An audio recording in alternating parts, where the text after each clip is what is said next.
Gotham Knights. So let's start out with the Gotham Knights intro music. You think that we'll corrupt your kids if our agenda goes unchecked?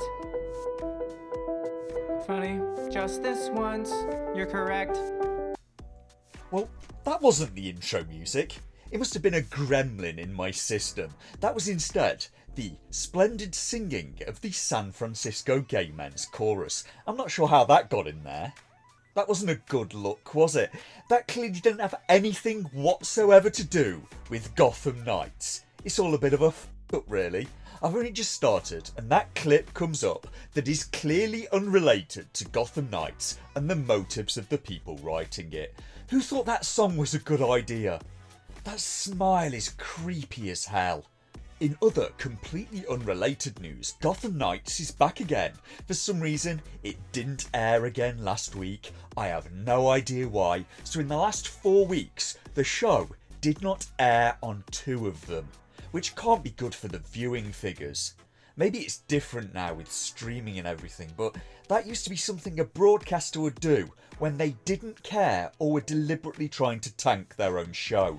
They do the usual recap scenes, they show Bruce Wayne's demise again, they also show Lincoln March being stabbed in the back by the Talon a few episodes ago, and hang on, why did the Talon stab Lincoln in the back? That was a few episodes ago now, and last episode we found out that Lincoln March is one of the leaders of the Court of Owls, so the Talon worked for him, and still stabbed him through the chest for no reason. With this show, I can't even make it through the recap without finding more things wrong with it. This show does not even try to make sense. The Talon got his head cut off last episode, so the character basically amounted to nothing. And now I think of it, Turner hit him from behind with a sword, which is not exactly heroic behaviour, is it? The character Cressida also took a sword to the back in the last episode, so she amounted to nothing as well. But who am I kidding? This show isn't here for the story. But if not that, what is Gotham Knights here for? We'll convert your children. Happens bit by bit, quietly and subtly, and you will barely notice it. Oh, will you get out of here, San Francisco Gay Men's Chorus? How many more times? And geez, tone it down. If anyone is in the dark about why LGBT acceptance is falling, this is a very good example of why. Don't sing about converting children while smiling in a way eerily similar to the window scene from Salem's Lot. You look like a freak. I'm getting strong not allowed near schools vibes from this guy. They titled this song, "This is a message from the gay community." And if I was gay, I'd be so annoyed with them. I'd be saying, hold up, I was not consulted about this message and this makes us look really bad. The video of the choir is back up on YouTube if you want to watch it. In full context, it's not quite as bad as these clips make it look. It's really about converting children to be more tolerant towards LGBT people. But that's subtext though. There's a comment under the song saying, quote, "It's a beautiful song. It's just so sad that so many misinterpreted the meaning. The lyrics, 'We're coming for your children,' have nothing to do with your children. Wake up, people. It was a joke," end quote. What could they mean? Of course the song had to do with children. We'll convert your children. Happens bit by bit, quietly and subtly, and you will barely notice it. Children are most of the lyrics and the whole chorus of the song. It wasn't about the airspeed velocity of an unladen swallow, was it? Anyway, back to the Gotham Knights. They're regrouping after last episode's disastrous failure, in which Turner got captured after he decided to stop for a chat in the middle of some woods while being pursued by the bad guys from the Court of Owls, and they snuck up on him from the front by sneakily hiding off camera. Stephanie, the 29-year-old schoolgirl, is annoyed that the others didn't rescue Turner when he got captured, as is Joella, that for some reason now seems to be in love with Turner, and they have not solved this. In the space of a couple of episodes, she's gone from being very hostile to him complimenting her on how she looked in a ball gown, to her now being in love with him. The Knights somehow know that the Owls have plans for Turner. Apparently, they heard Lincoln talking when he captured Turner in the woods, so Turner must have been using some sort of earpiece with an embedded microphone. That's my best guess as to what's supposed to have happened. So they come up with a plan. They want to solve the mysterious treasure map that they stole from the Owls last episode, get the Electrum that the Owls want, and use it to trade for Turner. The map has a signature in the middle of it, and they guess this is where the Electrum is supposed to be. Only Harper and Stephanie go to the location for no reason whatsoever, but when they get there, there's already a crew on site digging up the area. So they come up with a cunning plan. Stephanie is to be the distraction.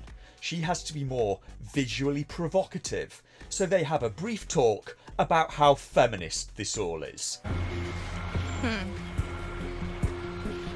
Not really feeling it. Wait, I'm sorry. Are you using me as bait?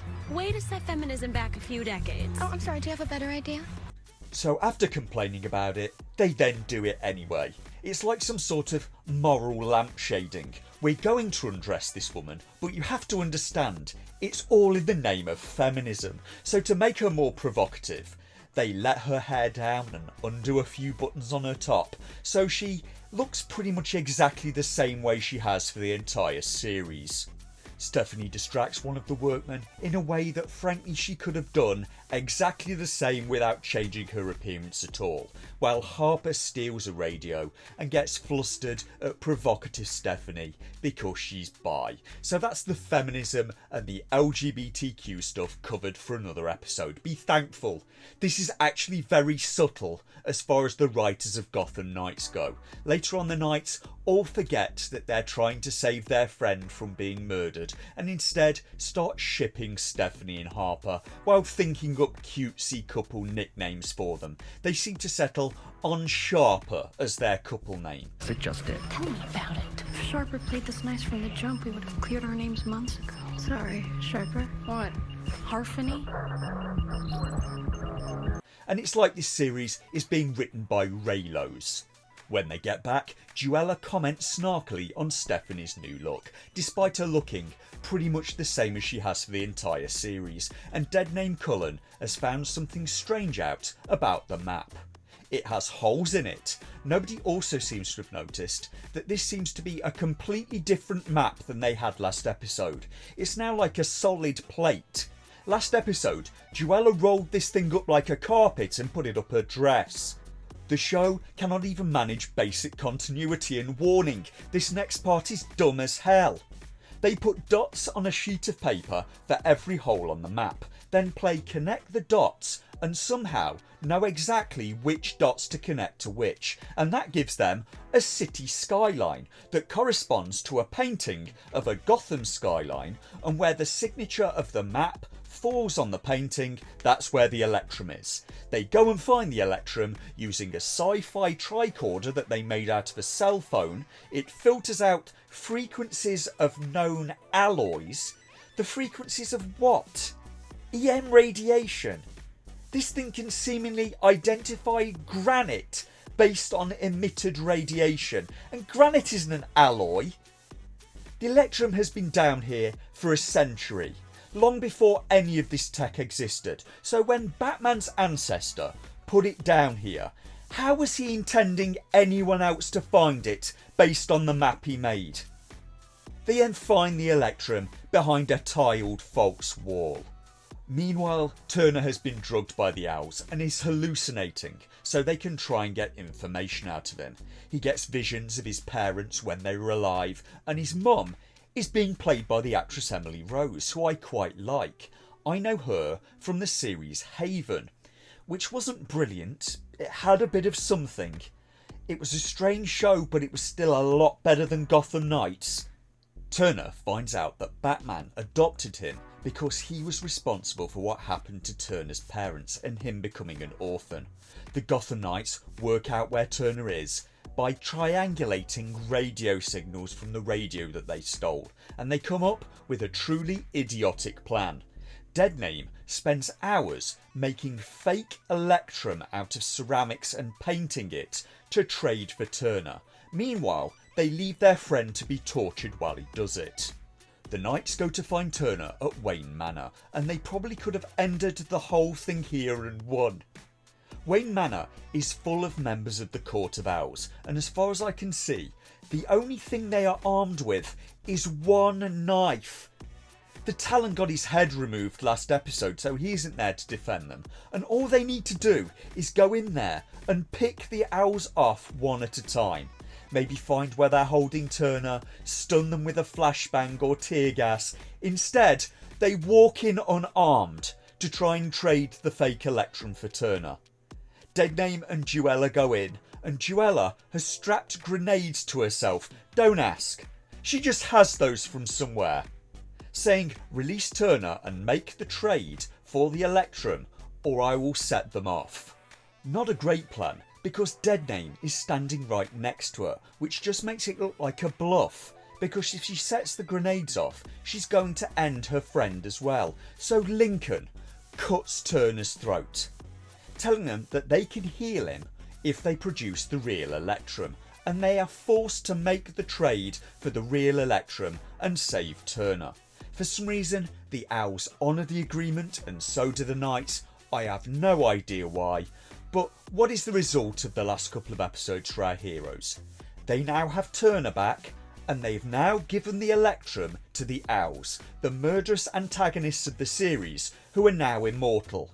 They're worse off than they were 3 episodes ago, and everything that's happened since then has essentially been completely pointless. Harvey Dent is also going all Two-Face and is finding videos from his split personality alter ego.